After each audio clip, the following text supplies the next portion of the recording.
In this lesson, we're going to be learning how to use the difference quotient. This really should be a review. What I'm going to concentrate mostly on is the algebra, making sure that you distribute and follow your order of operations. You should have seen the function notation in previous math classes. In fact, you probably should have worked with this particular formula. They may not have called it the difference quotient, but here it is. And so notice we're going to find f of x plus h. We're going to subtract f of x, which is going to be the given function, and divide by just h. Now out here, they're just saying h cannot be 0 because you don't want to divide by 0. So let's just start with a linear function. How do you find f of x plus h? Keep in mind, you want to replace the x's with x plus h. So let's just start. F of x plus h minus f of x divided by h. In this case is going to be negative 5 times x plus h plus 1. Then here comes the biggest part, minus, put your parenthesis, f of x. That minus sign is what really gets calculus students, because you will be doing this a lot in calculus. Just make sure you distribute that minus sign, divided by h. After here, just really basic algebra. Distributing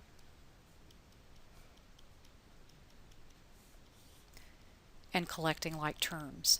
So let's see, and we should have lots of things that add to 0. So those cancel, and we have negative 5h over h, and then of course we could reduce to negative 5. Now here I want to point out, because that's a linear function, how does negative 5 relate to that line? Well, if we remember, y equals mx plus b, so if we have y equals negative 5x plus 1, negative 5 is the slope. And this is indeed how to find the slope of different functions, which you will get a lot of in calculus. But let's look at a quadratic function. Now we know that a parabola, which is a quadratic function, doesn't have a definite slope. And so we can't just say the slope is 2 or 3, but we could get an expression of the difference quotient. Now again, every place there is an x, we're going to replace that with x plus h. So we have 2 times x plus h quantity squared minus 3 times x plus h plus 5. Now here comes that important part, minus, put that parenthesis, and then just copy down the function as is. So here we have to follow the order of operations. We have to multiply that out first, which means we have to FOIL it out and then distribute that 2. I'm going to go ahead and distribute the 3, negative 3 actually, and then distribute that minus sign.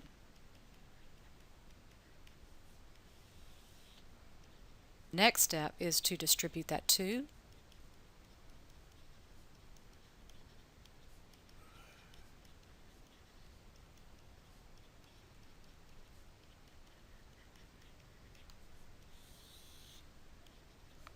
And here is where some terms should add to 0. That's 0, 0, 0, and let's see what I've got left.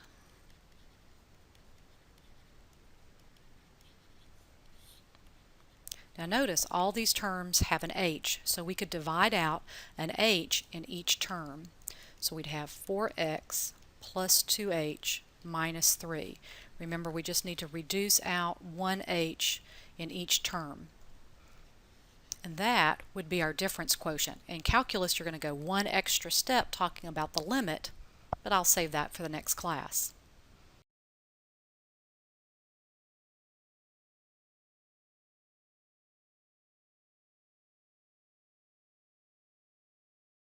Our final example is going to involve a little bit more algebra stuff. We have a rational function. Same thing, we're going to, every place there's an x, we're going to replace that with x plus h.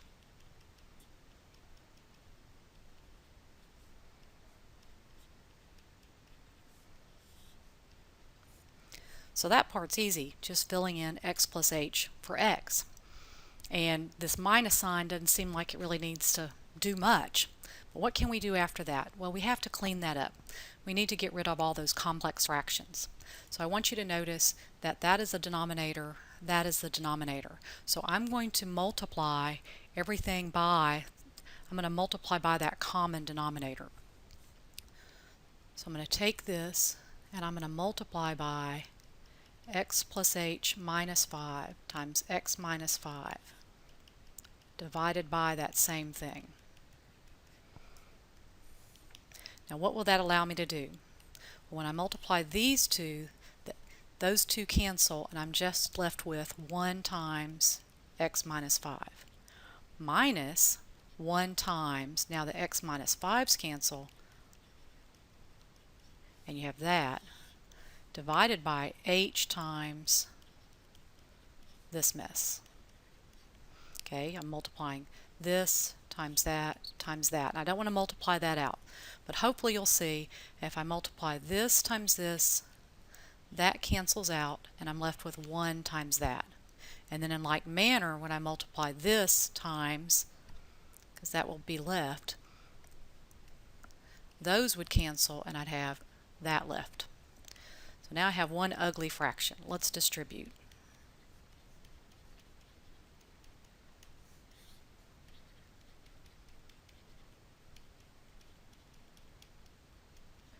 Okay, now let's see what I have left. Some things should add to 0. X minus x is 0, negative 5 plus 5 is 0.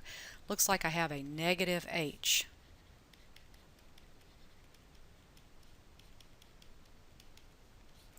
Well, I can reduce, and that leaves a 1 there. So my answer is negative 1 over x plus h minus 5 over x minus 5. Now that's kind of ugly, but not hard. That's the difference quotient.